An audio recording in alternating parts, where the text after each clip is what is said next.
Welcome to another presentation at the East Trade Winds, hosted by Bernie Franzgrote and Wayne Pratt. Today's presentation is on Masterminds, is led by Percy Barr. We're going to start a presentation about masterminds. And I know that most of us, because we're kind of experienced in businesses, we've probably heard the word mastermind kicked around. I'm sure we're all at the age where we've at least heard about Think and Grow Rich, and it has a whole chapter in there about masterminds. It's not the first time masterminds were talked about, but it is pretty significant with how it suddenly became part of our lexicon. So what are masterminds? Masterminds are small groups of people who are committed to meeting on a regular basis that talk about their businesses and their business problems, and they're looking for solutions for those issues. So they meet regularly. There's some accountability and support. So if you're in a mastermind, it's not uncommon to get a call throughout the week to say, hey, I've got a problem with this client, or I've got a problem with this issue.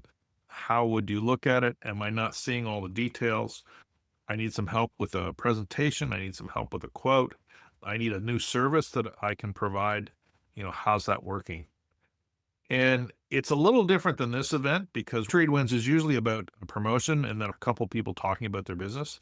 This would be a general conversation. It's kind of like the 4 or 5 people around a table on a patio talking about life. Well, change that to talk about your businesses and what's going on. You'll get more out of your networking group or mastermind group if you're a little more open.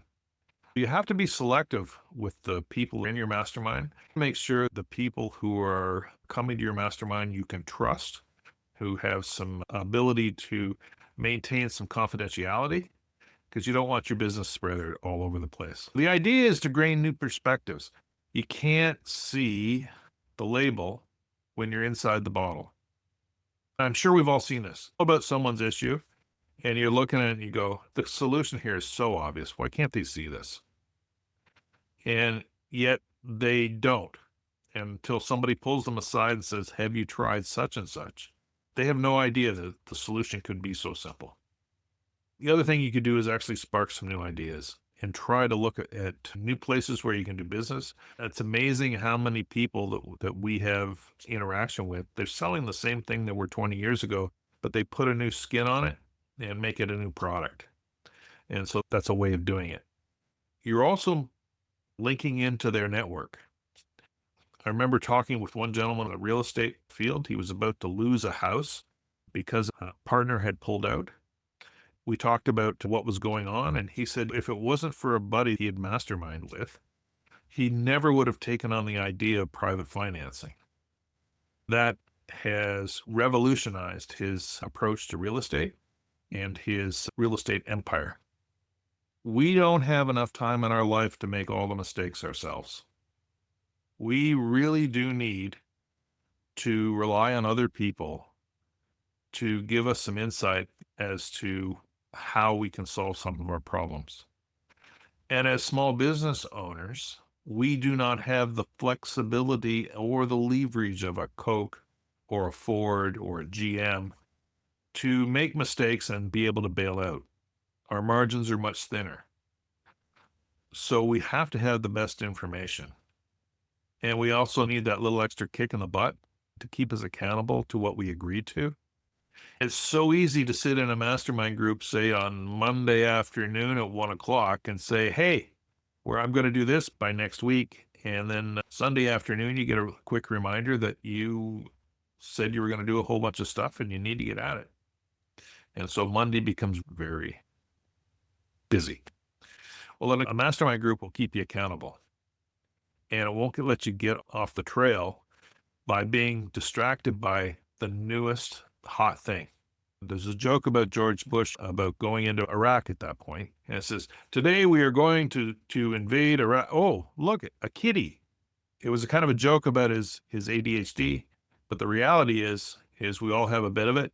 And we're always looking for the next big thing. We need to concentrate on the things that will move the post forward and not necessarily a new thing. So there are some do's and don'ts when you come to a mastermind. And actually, this is also any type of networking group that would also apply. You got to have clear goals. You have to engage actively. You can't just sit in the corner and take notes. And you have to maintain some level of confidentiality. Can't dominate the meeting, which I'm doing right now. You can't share sensitive information with the people outside your group. Just like I talked about the real estate fellow who found out about private investing, I would never explain his name unless he was actually there. And you have to be, one of the problems of being inconsistent, you have to show up every time. Even if you have nothing to share, you have to show up every time. It's your presence that will make things work. So we've all heard the phrase, if we're alone, we can go fast. But if we want to go far, we got to do it together. And so that's what I would like to wrap up the presentation portion of this. I do have some questions that I'd worked on through the use of AI. I asked what the biggest problems that small businesses face in today's world, because I could have got my own list, but I thought maybe I would use some research of social media and newspapers. And there's some interesting things that came up. Of course, we also all have inflation and rising input costs, but I was surprised to hear that this labor shortage and workforce strain is actually a big problem. So we're going to open this forum to the floor and talk about issues that you're having in your business. If one of those issues is that, then bring it forward. See if you can get some new ideas about how to move forward. By the way, if you are interested in finding new clients, JoJo is a great source. And I can tell JoJo's a good source because when you go to her calendar link, you won't get an appointment for her for another 2 months. That is what's happening with me right now. So who would like to start? Talking about masterminds and people being held accountable, Wayne has been doing that for me now for over a decade. And I think it's time that I included other people in that for myself, something that I truly need. I need someone to help me keep my nose to the grindstone. I don't have an enormous budget to hire people. I'm truly on my own, but I do have goals. I have big goals, and I want to keep moving forward on them. I know that Wayne probably has told you, or maybe possibly even forwarded you an email that I wrote about what I'm doing now, this side venture of strictly landing pages that can be integrated with CRM. One of the things that I'd like to know from, I think it was JoJo, who said that she has a fabulous CRM and depends on it. I don't have one yet. Anyone that wants to recommend a reasonably priced or free CRM to me so that I can start building, I'd really appreciate that. I'd be biased, go high level. I checked into it. Well, maybe we should chat about that. All right. A CRM is essential for the types of businesses that at least the people that we're in front of here. I really wish that someone had pulled me aside back in 1983 and said, you need to start keeping track of the contacts that you have and you continue to do that throughout your business. I would be much farther ahead because when I moved out of private industry into the public era, where I started working for a local hospital, I stupidly flushed all that information. Now, after 25 years, most of those contacts are either retired or I've experienced their celebration of life. A lot of those contacts have moved on to second generations, which I don't have any contact with because I let those contacts fail. Well, I'm working on Excel spreadsheet right now. That's what I'm using, and it's not efficient. We can work something out. What is everyone else using? The other day, George Moran from URN actually showed GPT-5 prompt that if you go into a meeting and there are so many messages and contacts, you can use that prompt in GPT-5 to arrange all of that data. You download it and it makes a file for you, whether you want an Excel file or you want an online friend. It can. For example, if you save the chat, you can Yes. use a quick prompt to create a CSV file that could be loaded into Go High Level. So it captures Exactly. things like your name, address, business, LinkedIn accounts, and email account. What are people using as their CRM? Tony, you've been at this for a while. What are you using? Well, I keep track of most of my clients through what used to be Constant Contact. It was all my clients there, phone numbers, addresses, and stuff. Mostly I'm interested in their name, email, and when I first met them, so I know the timing. Now using MailChimp, it just has different features, but that's how I keep track. You're right. You do have to keep track of contacts because the longer you're in this business, they come back. I just got a note this morning and I haven't seen this person for 5 years, if not more. They said, "Hey, long time no see. We should get together." Yes, we should. Just to have their contact information on my phone, I probably have close to 1,000 clients. But that's everybody. It's not everybody that I want. Like, I don't want my window washer, and I don't want the guy that used to mow my lawn and stuff. That I usually is someone that's more applicable to what I need. But that's what I use. We just put it in there, and that way, if you have to, you put them into groups. So if you have, You segment. Segment them with put them into groups. Like, I have some groups that have come to my sound baths. I have some groups that are in my other business group. And that way, when I'm sending a message to everyone, it's just for that group. So I'm not just doing a gunshot type of thing, and some will apply, some won't. But yeah, it just takes a little management. But you are right. You got to keep track. Jojo, you mentioned that you've contacted 4,000 people in the last year. You must have a system for keeping track of those clients that isn't a Post-it note. I use HubSpot. I pay $20 a month. I have a person that taught me how to use HubSpot instead of spending $8,000 a month. He has enlightened me on workarounds, which is why I'm able to use it the way I do. I got HubSpot so I can keep track of all the people that I'm meeting. That's the only reason why I got it. Thank God. Because it would be the runaway train. Real quick story. 2007, I'm filming a famous doctor, and there was about over 250 people at this event because I'm a filmmaker. I was out in the field filming.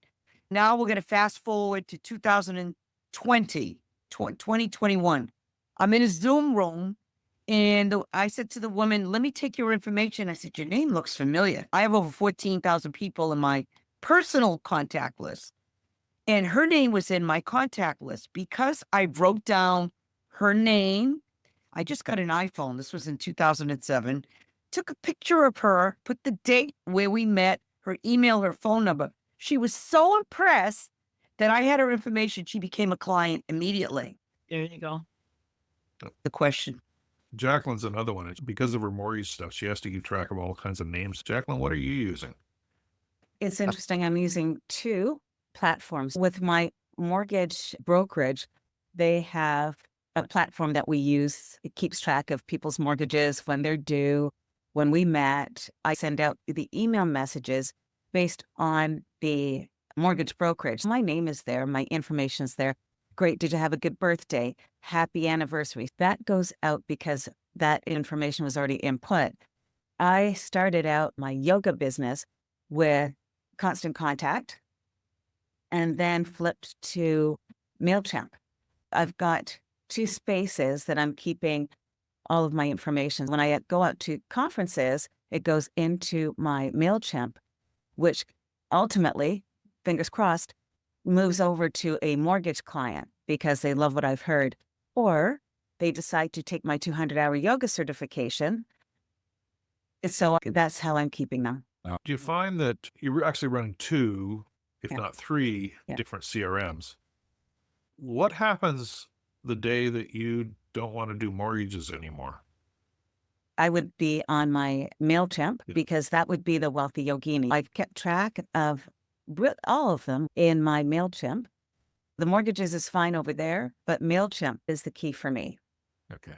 Has anyone used or tried MailerLite as opposed to MailChimp? I found MailChimp very difficult to set up automation. Well, you have to get into the paid groups to actually do some of that stuff. So that's one of the challenges with MailChimp is it's based on levels. The payment is based on the number of names you have in the list. I have a comment to offer, Percy. Sure. I've been listening very carefully. One of the things that I've heard the word mastermind used quite a lot. The principles I completely agree with, right?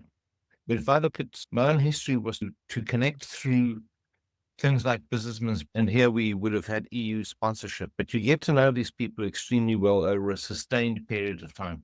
Are you with me? Meeting with them on an ongoing basis. Yep. And certain things are being disclosed. So as they get to trust each other more, you get to speak to each other more and more. You may land up breaking up into much smaller groups, but you sustain the whole story. Right. Okay. If I look back, and I don't want to get into my typical arrogant South African attitude, if I actually look at the numbers that came out of those relationships, they were huge. Are you with me? Yes. Initially, they weren't, but they slowly compounded the effect. The relationships grew and the relationships grew. There was a circling back and there was more circling back. And that's how my network grew. That was the one comment. The other thing is, and this works for you, is that you started asking me some weird questions about AI and what kind of questions I should be asking AI.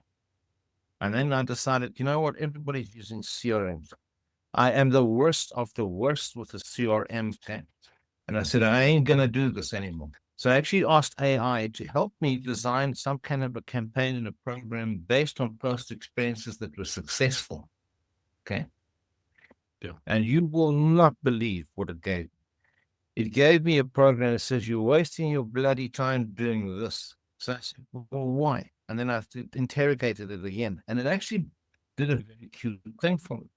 It started giving me the idea of where my priorities should lie. In terms of, so that was the one thing that came out of it. The other thing that came out of it, which was really lovely, right? I thoroughly enjoyed it. So I'm very excited by the whole thing. Let's be quite honest. It was the work that I love, and that's Wayne Pratt's fault. If I really enjoy this work, right, and I can get paid well for it, will you categorize this for me?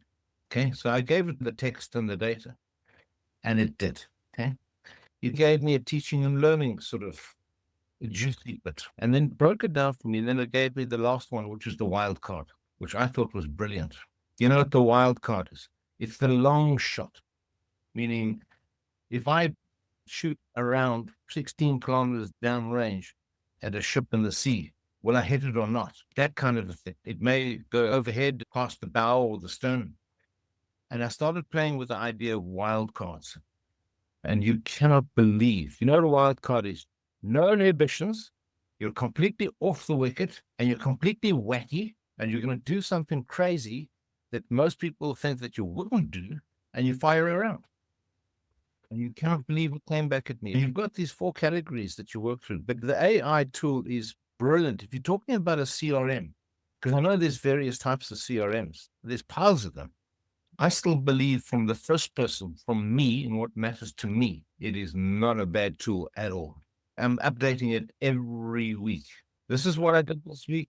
And I actually had run a journal. This is where I am with it. I'm frustrated with you. You're lying to me. You know, all the normal stuff that you have at AI. And it'll come back and it'll update for you. So the principle of the mastermind, yes, I get that, right? But if you get a really good one going, to sustain it for a long period of time, you can build some serious relationships with serious numbers if you like money. You know, serious of it. So I'm going to do a commentary on your commentary. If you notice what Dr. Dietz was talking about, is throughout his career, he's had small masterminds that weren't called masterminds. He's met with people on a regular basis. They've had coffee, they've had lunch, he's talked about business. And guess what? Those are important parts of it. Masterminds may last a week, they may last a year, they may last 10 years. What label you put on it is your own. But what you've done is you've gone together and you've actually, with the help of other people, you've found a group of people that could help you move forward in your business.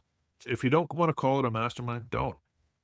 But find some people who you can talk to, be open with, trust, and who may be a little ahead of you in the business. We're going to do this again next week. I'm looking for topics.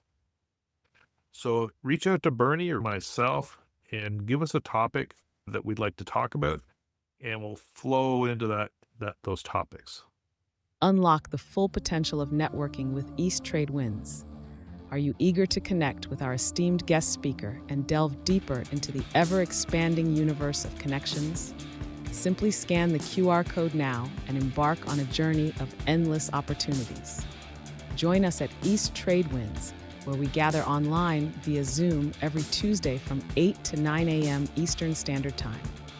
Whether you're a seasoned professional or just starting out, you're welcome to connect with us. Seize the moment, register for free, and start exploring today. Fancy sharing your insights as a guest speaker? We're looking for you. Reach out to Wayne Pratt to ignite your speaking journey. Email him at wayne@motivateyou.ca or connect with Wayne on LinkedIn. Don't wait, take action, and be a part of a global community that's shaping the future of business networking.